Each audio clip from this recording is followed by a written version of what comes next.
छत्तीसगढ़ महतारी के ये ऐसे धोखेबाज बेटे हैं जिन्होंने ज़मीनों को बेचने का काम किया। हमारे छत्तीसगढ़ में स्वाभिमान की आखिरी लड़ाई ज़मीन को माना जाता है, लेकिन भूपेश बघेल जी ऐसे किसान पुत्र थे, कांग्रेस के लोग ऐसे किसान पुत्र थे जो सबसे पहले ज़मीनों को बेचने का काम किया। गाइडलाइन दर का 152% दे दे और उस ज़मीन को उसको अलाट कर दिया जाता था। तो अपने चहेतों को इस तरह से इन्होंने ज़मीन बांटी इस नियम के आधार पर। आप उसका मार्केट रेट और गाइडलाइन रेट की तुलना करिए, आपको साफ समझ में आ जाएगा कितना बड़ा खेल, ज़मीनों का कितना बड़ा बंदर बांट कांग्रेस के लोगों ने किया। आने वाले समय में ये सब परतें खुलेंगी। छत्तीसगढ़ में जमीन की रजिस्ट्री महंगी हो जाएगी, करीब 42% से ज्यादा। और आरोप है विपक्ष का कि लोग इससे परेशान हो जाएंगे, लेकिन सरकार कह रही है कि लोगों का भला होगा। कैसे भला होगा बताएंगे वित्त मंत्री जी ओपी चौधरी हमारे साथ है। जब से आपने ये बात कही है लगभग हड़कंप मचा हुआ है, कोई समझ ही नहीं पा रहा है कि इससे किसको फायदा होगा, किसको नुकसान होगा। लोग ये सहम जा रहे हैं, डर जा रहे हैं कि अब 42% रजिस्ट्री फीस ज़्यादा महंगी हो जाएगी, पैसा तो उन्हीं का जाएगा, फिर भला कैसे होगा। देखिए, गाइडलाइन रेट कम करके 30% की कमी ला करके पैसे का बंदर बांट करने का, ज़मीनों का बंदर बांट करने का कांग्रेस की एक स्ट्रेटजी थी, षड्यंत्र था, एक घोटाला था। 152% के रेट से सरकारी ज़मीनों का बंदर बांट करना था, इसलिए गाइडलाइन की दरों को 30% इन्होंने कम किया था। अब वो 30% की मियाद 31 मार्च को समाप्त हो रही है, 31 मार्च को समाप्त हो रही है। और ऐसी स्थिति में जिन लोगों के ज़मीन अधिग्रहण होते थे, जिन लोगों के ज़मीन अधिग्रहण होंगे आने वाले समय में, जिन किसानों के ज़मीन अधिग्रहण होंगे, उन किसानों को निश्चित रूप से ज़्यादा पैसा मिलेगा। जो लोअर मिडिल क्लास के लोग लोन लेकर के प्लाट खरीदते थे, उनको गाइडलाइन दर के आधार पर लोन मिलता है, तो लोन के अमाउंट उनका बढ़ जाएगा। इस तरह से जो जेन्युइन बायर हैं, जो आम लोग हैं, सामान्य लोग हैं, उनको इसका फ़ायदा निश्चित तौर पे मिलेगा। और रहा सवाल आपने रजिस्ट्री शुल्क की कही, रजिस्ट्री शुल्क गाइडलाइन की दरें हमारे छत्तीसगढ़ में बहुत कम हैं, इसलिए वो जो कुल रजिस्ट्री की जो वैल्यू है वो ऑलरेडी बहुत कम है।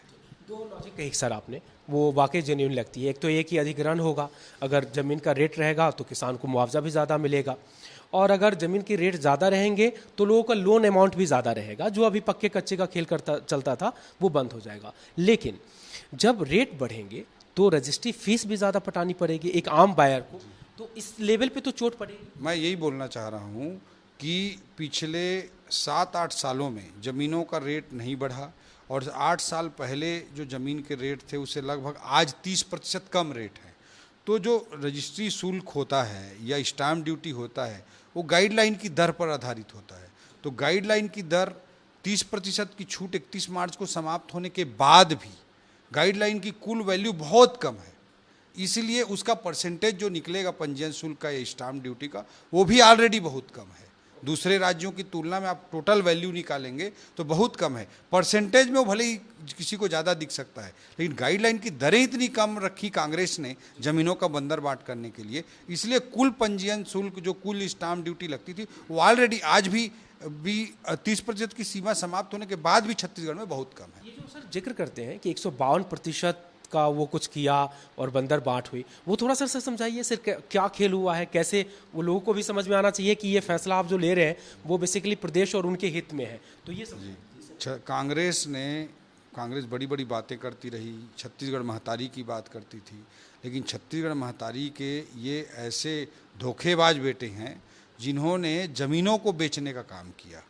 हमारे छत्तीसगढ़ में स्वाभिमान की आखिरी लड़ाई ज़मीन को माना जाता है, लेकिन भूपेश बघेल जी ऐसे किसान पुत्र थे, कांग्रेस के लोग ऐसे किसान पुत्र थे जो सबसे पहले ज़मीनों को बेचने का काम चालू किए। इन्होंने एक नया क्लॉज लाया, शहरी क्षेत्रों में महत्वपूर्ण ज़मीनों पे, जिन पे गार्डन बन सकता था, जिन पे स्टेडियम बन सकता था, जिनमें लाइब्रेरी बन सकती थी, कॉलेज बन सकते थे, हॉस्पिटल बन सकते थे, उन ज़मीनों पे इन्होंने क्या कहा कि जो भी कहीं पे काबिज है वो गाइडलाइन दर का 152% दे दे और उस ज़मीन को उसको अलाट कर दिया जाता था। तो अपने चहेतों को इस तरह से इन्होंने ज़मीन बांटी इस नियम के आधार पर, और गाइडलाइन दर को 30% कम कर दिया ताकि उनको कम और कम पैसा देना पड़े।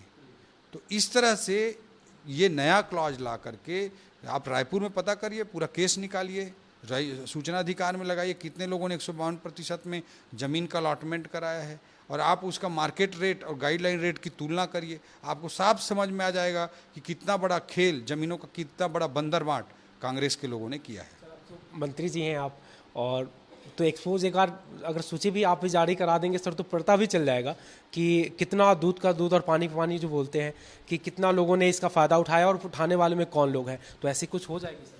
हाँ, निश्चित रूप से आने वाले समय में ये सब परतें खुलेंगी, और मैं इतना ज़रूर कहता हूँ कि 152% के नाम पर कांग्रेस ने ज़मीनों का बंदरबांट किया है, और कांग्रेस के लोगों ने छत्तीसगढ़ महतारी को के कोरा के गोदी के माटी को ज़मीन को लूटने का काम किया है।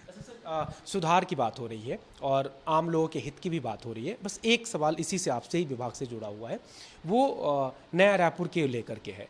अब नया रायपुर में सर जो एनआरडीए प्लॉट बेच रही है, ज़मीन बेचती है, तो अमूमन सभी एजेंसी ज़मीन बेचती है, उसके बाद वो फ्री होल्ड एक मुश्त में लेकर के किया जाता है। वहाँ पे 2% रजिस्ट्री का हर साल पटाना पड़ता है एनआरडीए को, और वो बहुत भारी पड़ता है। फिर आम आदमी उसमें बाय नहीं करने पाता है, फिर बसाहट नहीं होती है, और फिर वो एक साइकिल जो होता है जो ब्रेक नहीं हो पाता। सर इस दिशा भी कुछ सुधार की ज़रूरत होती है। अभी आचार संहिता लागू है, आचार संहिता के समाप्त होते ही इसकी समीक्षा करके लोगों के हित में निर्णय लिया जाएगा। तो ये है वित्त मंत्री ओपी चौधरी जी, और इन्होंने पूरी बात समझाई कि ये जो निर्णय लिया गया है ये आम लोगों के हित में है, क्योंकि उनको ज़्यादा लोन मिलेगा। ये किसान के हित में है, क्योंकि गाइडलाइन बढ़ेगी तो उनको मुआवजा ज़्यादा मिलेगा। हाँ, थोड़ी सी फीस आपको ज़रूर बढ़ी के रूप में चुकानी पड़ेगी रजिस्ट्री के रूप में, लेकिन उससे राजस्व का खजाना बढ़ेगा और अल्टीमेटली फिर आम लोगों पर ही वो पैसा खर्च होगा। कैमरा पर्सन नरेंद्र के साथ राजेश राज, IBC 24 रायपुर।